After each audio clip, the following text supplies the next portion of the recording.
വരുന്നേരം വേറൊരു കാക്കിയുടെ ഡ്രൈവർ ഉണ്ടായിരുന്നു. ഡ്രൈവർ ഗോവിന്ദൻചാമി എന്ന് പറഞ്ഞിട്ട് അവിടെ വണ്ടി സൈഡാക്കി ഇവരെ ഇടണ്ടായ ഇവരെ മുമ്പ് അതിലോട്ട് പാസ്സായിട്ട് പോയി. നിങ്ങൾ ഗോവിന്ദസ്വാമി എന്ന് പറയുന്നത് അയാൾ കേട്ടു? മറ്റേ ആള് കേട്ടിട്ട് അയാൾ എന്തെല്ലോ ഹിന്ദിയിൽ എന്തെല്ലോ പറയുന്നുണ്ടായി. എന്നിട്ടാ ഓടിയേ, ഇതിലൂടെ ഓടിയേ. എന്നിട്ട് ആ കാട്ടിനകത്തേക്ക് ഓടി. പിന്നെ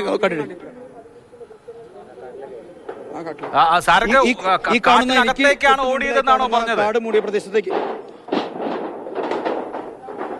അതെ അഭിലാഷ്, ഈ ഒരു കാടിനകത്തേക്ക് തന്നെയാണ് ഓടിയത്. ആളുകൾ വളയുന്നു, ആളുകൾ ഗോവിന്ദസ്വാമി എന്ന് ആർത്തു വിളിച്ചത് കേട്ടതുകൊണ്ട് തന്നെയാണ് ഇയാൾ ഈ കാട്ടിനകത്തേക്ക് ഓടിയത് തന്നെയാണ് പറയുന്നത്. കാടിന്റെ ഭാഗങ്ങളിലേക്കൊക്കെ തന്നെ നേരത്തെ പോലീസ് ഉദ്യോഗസ്ഥർ പോലീസ് ഡോഗുമായി നേരത്തെ കയറിപ്പോകുന്ന ദൃശ്യങ്ങളൊക്കെ തന്നെ നമ്മൾ പ്രേക്ഷകരിലേക്ക് എത്തിച്ചതാണ്. എന്തായാലും ഈ ഒരു മേഖലയ്ക്കകത്ത് നിന്ന്, കാട് മൂടി കിടക്കുന്ന ഈ ഒരു മേഖലയ്ക്കകത്ത് നിന്ന് തന്നെ ഗോവിന്ദസ്വാമിയെ പിടികൂടാൻ സാധിക്കും എന്നുള്ള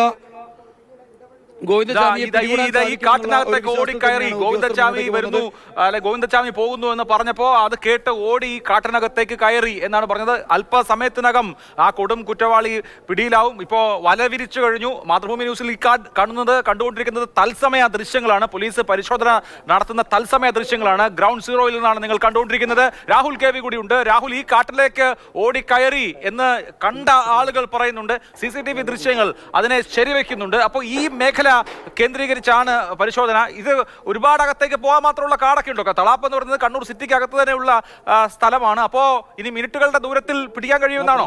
പരിശോധിച്ചും ഈ സ്ഥലത്തേക്ക് വന്നുവെന്ന് സ്ഥിരീകരിച്ചിട്ടുണ്ട്. അതുകൊണ്ടാണ് ഈ മേഖലയിൽ കൂടുതലായി ഇപ്പോൾ തിരച്ചിൽ നടത്തിക്കൊണ്ടിരിക്കുന്നത്.